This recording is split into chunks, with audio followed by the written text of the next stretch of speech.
Hey guys, welcome back to the Great Rehumanization. This is video number 4. I think, did I lose track already? Nah, it's video number 4. So I'm going to start every time by talking about a little bit about what we talked about before, because it'll all eventually connect, but it might not connect from one thing to the next. So the last one was called something like, I think I called it, economic religion. All right. Now, that wasn't some sort of a statement on what I think economic policy should be, just to really clarify. I'm sure some people will watch that or clips of it or something like that and be like, this guy doesn't know what tariffs or economics are. That's not what I'm saying. It's not an endorsement of everything. The point of the video is essentially that free market capitalism didn't really pan out the way we were taught and told it would. We were really propagandized to believe that the world was just going to open up to a free market capitalist system, and it didn't. For example, the BRICS countries. So the point of that is that tariffs have become this only go-to tool that many countries are using to balance the scales. And, we weren't quite prepared for that as far as I'm concerned, particularly in how the average person, me, you, the voters, interact with our political parties and what they tell us and don't tell us. So that's basically the gist of that. Today, we get to the really important stuff, I think, and that's propaganda. So let me take a sip here, and let's get to it. So propaganda. Most of us think we know what propaganda is, and most of us kind of do. Propaganda, for me, we have to go back to where real modern propaganda started. So we're talking mostly when the totalitarian regimes started taking shape in the 1930s. That's when modern propaganda really started to reach its potential and become a thing. The totalitarian regimes, of course, had a lot of use for various types of propaganda. And at that point in time, modern science could then be lent its help. All right. So what I'm saying is propaganda had a real scientific component starting then, because propagandists and people creating information to influence others, they had psychology to work with, sociology to work with, even archaeology. For example, like the Germans were really determined to prove their history, their Aryan history. So they employed all sorts of, or deployed all sorts of academics and scientists to get to the bottom of their racial theories.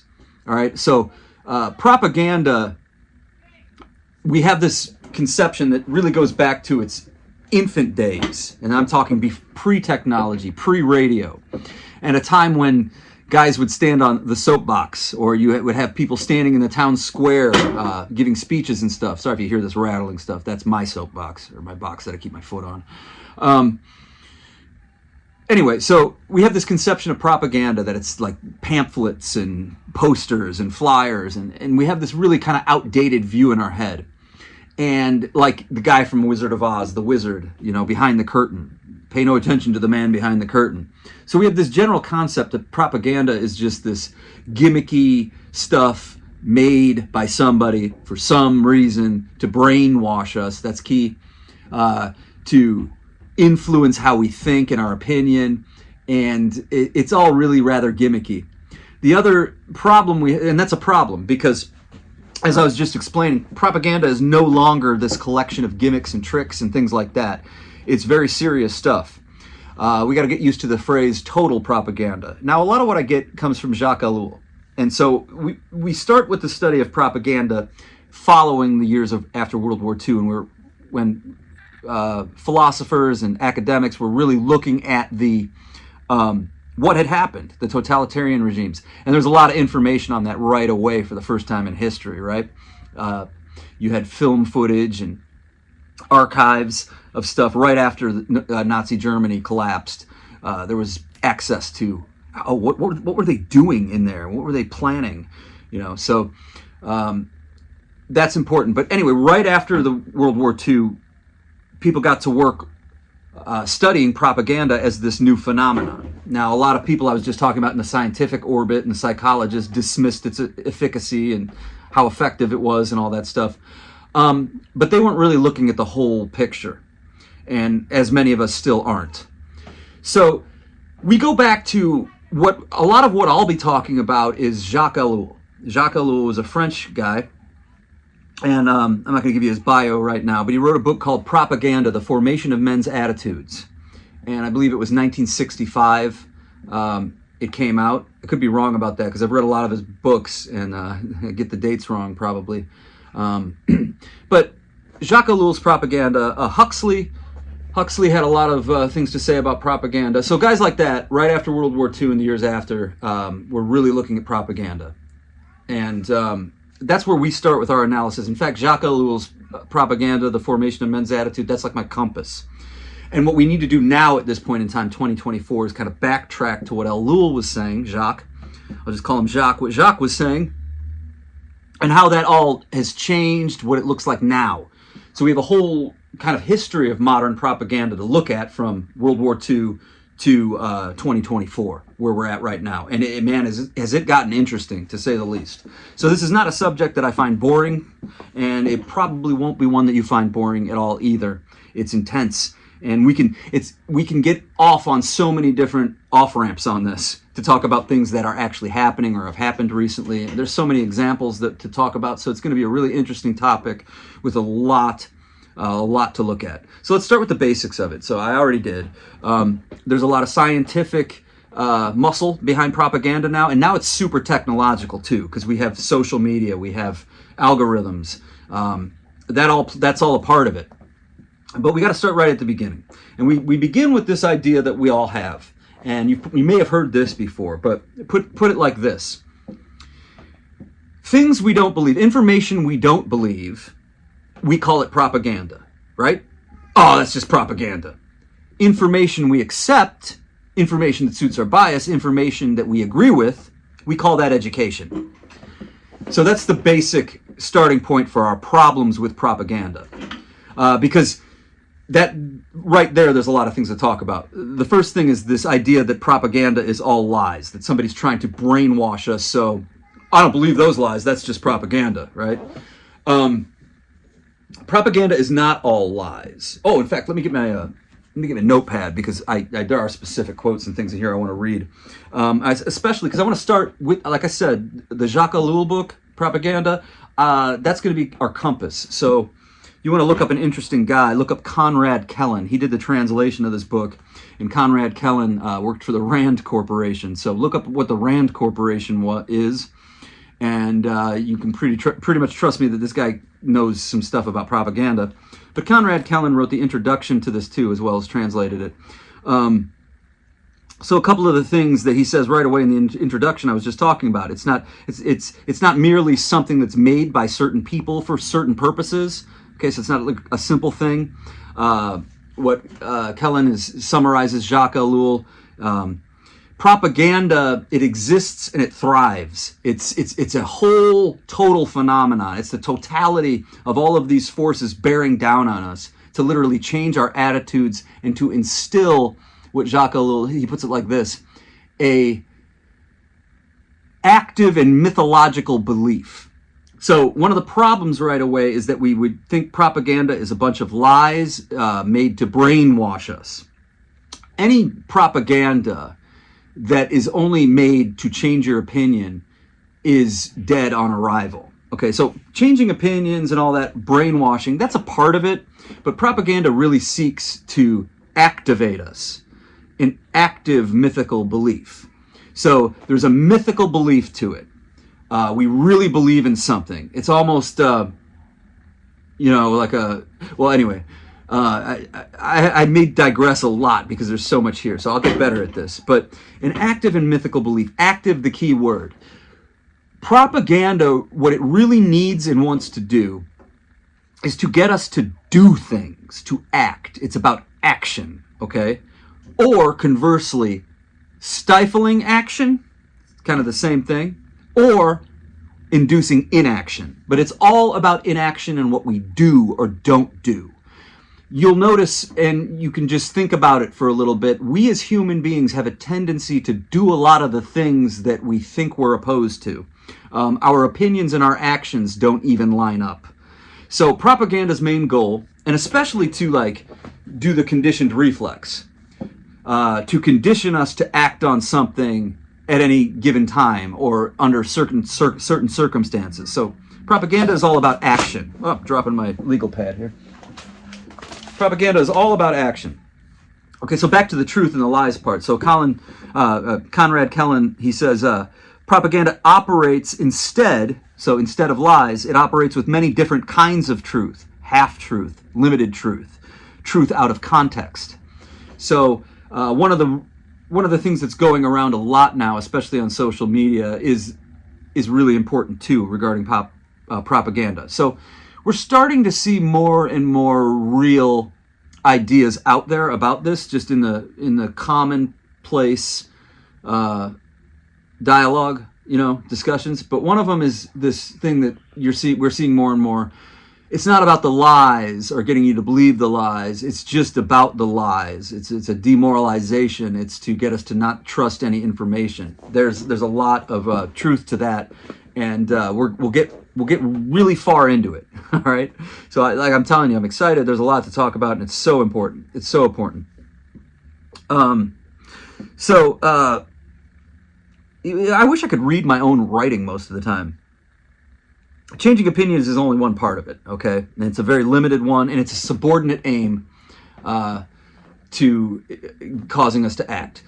So that's the stuff we're getting wrong about propaganda kind of right away, that it's a gimmick, that it's a bunch of lies. And now let's get into this thing where, oh, that's propaganda, I don't believe that. All of us are propagandized. Every single one of us. We all fall prey to propaganda, like all day. Think about this. Throughout our day, in the modern world, in 2024, it's only gotten worse and more intense since 1965 or World War II. But we have all of this technology. We have a propaganda machine in our hands, and it's called a phone, right? Our devices.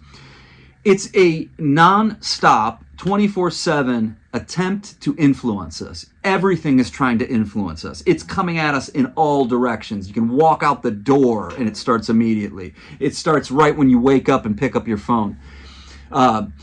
So with propaganda, it's kind of helpful to talk about the difference between propaganda and advertising. So you might ask, okay, well, that's, advertising. Is advertising propaganda? Because obviously we get a lot of advertising come at us. Well, no, not simply advertising, but advertising can become propaganda or be part of a propaganda campaign. All right, so for example, if I'm trying to sell you a pair of jeans and I just want you to buy the jeans, that's not propaganda. Our basic needs and our basic means of trade and production and distribution in terms of our goods and services and things like that, that's all just the market, right? And advertising to advertise a product just to get somebody to buy it, I don't think that meets the criteria of propaganda at all. There has to be that active and mythical belief. There has to be an agenda behind it that's really trying to get some very specific results that have nothing to do with the person it's targeting in terms of that person's immediate needs. Okay, so that's really important. So propaganda is an attempt to get us to act, and changing opinions may or even may not be involved. It's all about action. It's trying to get us to act, trying to get us not to act, or trying to get us to, just basically do nothing, to sit in inaction. And it has various ways of doing that. But propaganda then also, it wants us to act because there's some agenda, there's some belief behind it that we need to be pushed in a direction of action or inaction in a way that wouldn't really be something we would consider in our own best interest just right on the surface, like food, shelter, clothing, things like that.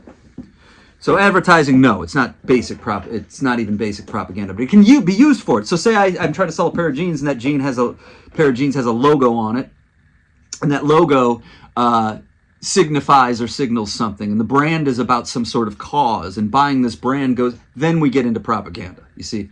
Or even if some entity doesn't like a brand, and for no real reason based in reality, say there's some kind of like special group or some group and that's really mad at some brand because they think the brand is like satanic or something. Oh, don't buy that pair of jeans because that's what Satanists wear. Even if that is completely not true, that's an example of some mendacity. The genes, that whole thing becomes propaganda then. So obviously there are clear distinctions in these things that I'm talking about. But it does get confusing, so we do have to clarify as much as possible. I hope I haven't rambled too much here so far. Again, like the last video, I have a lot more energy right now than I did last night, but I'm really, really tired. Oh yeah, I like what Colin. I'm a big Colin Cowherd guy. I really am. I love that guy.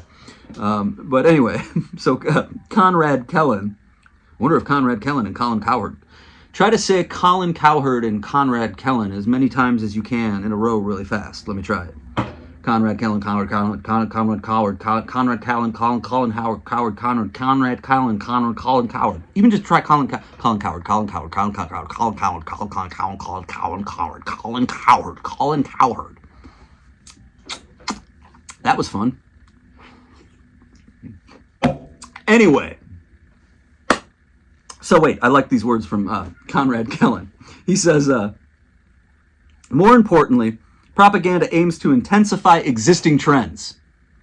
Okay, so it aims to intensify existing trends, to sharpen and focus existing trends, and above all, to lead people to action, or when it is directed at immovable opponents, to non-action through terror or discouragement to prevent them from interfering.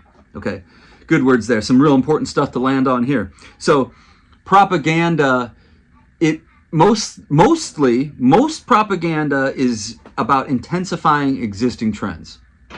So a good example of that is if you talk about the media. A lot of people talk about the media as propaganda. The media is propaganda. Again, it's one of those things where if it's media that we don't agree with, it's propaganda. If it's media that we like, it's good information, right? But we always have to remember with media is that its job is not to brainwash us and change our opinions. What media does, especially nowadays, is it's finely tuned to suit our biases. It tells us what we want to hear and keeps reinforcing that. Okay? So that's mainly what media is doing. And again, so that's to intensify existing trends. A lot of propaganda is designed to maintain a status quo until certain powers that be, let's say, are ready to move the needle a little bit. So we're going to get to the specifics and the specific types of propaganda. But anyway, I want to talk a little bit about this idea that, again, that what I was just talking about a bit ago, that propaganda influences all of us, and it's a total phenomenon.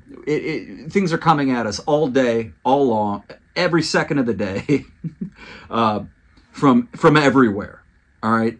And it's not just basic advertising. It's a lot of that too. But you could even say the totality of all the advertising is propaganda because it gears us towards a society that organizes itself around consumerism and materialism. So yes, in that sense, good thinking, Martin, advertising altogether as a phenomenon, it is propaganda. In that sense, yes. And so we got to get off this thing that like, oh, that's propaganda. I know what it is. No, like every time you or me, we go right to our sources of trusted information. That's propaganda, right? Even the stuff that we are into, you know what I mean? So I hope you're following me there. We all eat up propaganda, and we eat up propaganda for a real reason. So, Colin Conrad Cowherd Kellen. Kellen says some good stuff about this here, which we're going to get to soon. Maybe not in this video, because I just have to make these points about gimmicks and lies and things like that, and where we're going with this, and where I'm going to leave it. So, Goodness gracious, I just lost myself. What was I saying here? Yep, individuals, they love, people need propaganda. Oh, yeah. Okay, so the big picture, the propaganda and what it is in this world, and all of it coming at us, all of the totality of propaganda, and the constant bombardment of special interests and agents and actors and agendas, these forces that want us to do things on their behalf. That's propaganda, the constant bearing down from all directions of these forces that want to move us in a direction, that want us to do things on their behalf. Not in our best interest, but because there's something behind it. The general situation that we have as a civilization, this is a broad stroke, but it's really important. Human beings, we have been interacting with a world that we created. We made civilization. That is to say, it didn't spring up out of nature, so to speak, on a strictly speaking level. Artifice. We've created the world around us. 10,000 years, civilization, or however long we can trace it back. Civilization is a product of our making. And we are evolutionary creatures. We evolve and adapt, and even with neuroplasticity, our brains change in short periods of time and rapidly. But some things take a lot longer to change, all right? Not everything is neuroplasticity. But what I'm saying is we are interacting with an environment and bouncing off of that, so to speak. Our evolution is kind of, I think that it's really going a little bit bonkers because we're not that adapted to civilization, right? So this is just something that's, we're changing a lot rapidly, and there's consequences for that. So what we can call it is just the technological society. That's what Jacques Ellul would call it. Our technological civilization. A good way to look at propaganda is all of the forces in total that bind us to this reality. It's not a natural reality, and loosely speaking, we need to convince ourselves that it's going well and that we're doing great and that standard of living and progress and all this stuff is being made, all of which can be very true.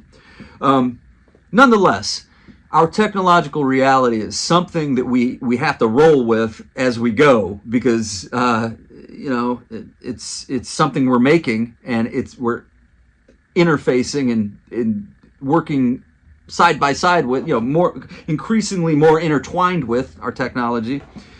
And propaganda, or, in this world and of this world, or I'm in this world but not of it. Propaganda is all of the stuff that binds us to this technological civilization, that makes us at home, that makes us feel like we belong here. It makes us in this world and of it. So propaganda is like this Siamese twin, as Kellen puts it here in the introduction. It's the Siamese twin to our civilization, propaganda. Propaganda is the technological civilization's Siamese twin. So we need propaganda.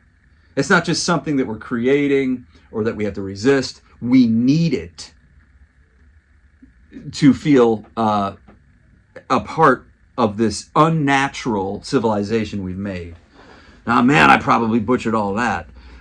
But I hope you find it at least interesting so we can unpack it later. So, again, I'll get better at all this. So where am I going with all of this? We have to start really breaking it down, how propaganda works with science, how propaganda works with education, okay?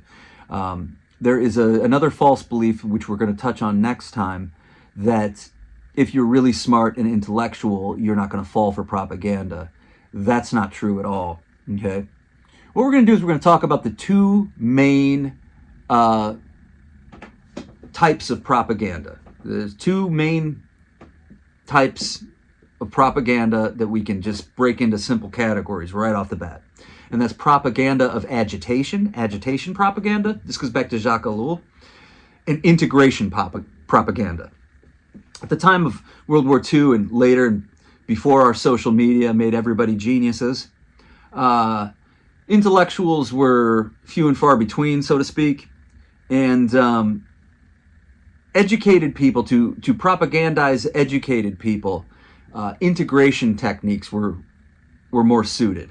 Okay, using information, school, indoctrination of that type, and then agitation is really just an attempt to fire you up and to get you to act on impulses and pathologies and resentments and stuff like that. You know, anything that's like stoking our anger to get us to act.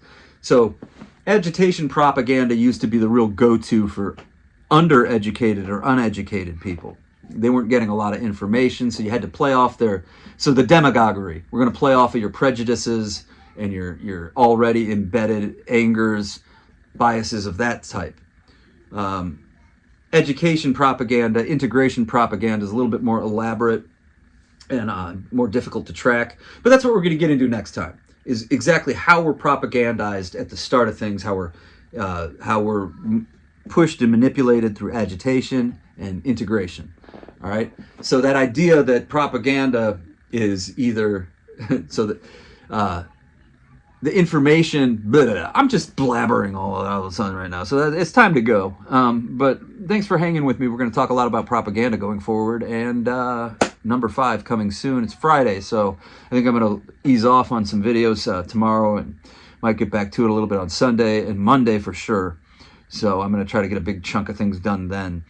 And definitely we'll have more energy on Sundays and Mondays. I'm taking care of the little kids 5 days of the week. And I get a little bit more time on Sundays and Mondays and a little bit more rest, hopefully. So that's when I'm really hoping to do the good stuff. You know, hoping to get my good work done, depending on if I wake up in that mood. So spend a lot of time saying Colin Coward over and over again, and don't stop. If you start messing it up right away, just keep repeating it. It gets funnier. Colin Coward, Colin Coward, Colin Coward, Colin Coward, Colin Coward, Colin Coward, Colin Coward. Okay, I'll stop. I promise.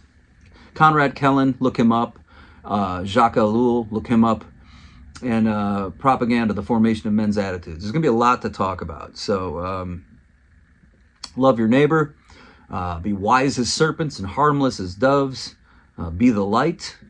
I send you out as sheep amongst wolves. Love thy neighbor. Peace and love, and God be with us.